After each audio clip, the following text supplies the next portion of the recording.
Хора, искам да кажа, че ще има влог какво съм си поръчала от Shein за не знам колко от пари. Но като цяло не знам кога ще поръча, защото дядо Коледа дойде на бъдни вечер и на Коледа дойде да ми остави подаръци. Този е много скъп часовник. Смарт. Да, гледайте го. Така.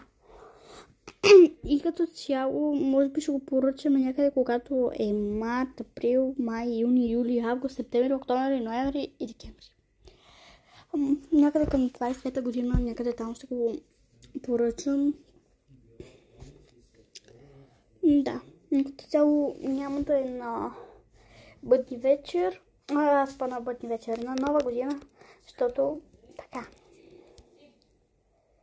И да, сега ще обясня защо няма да бъде.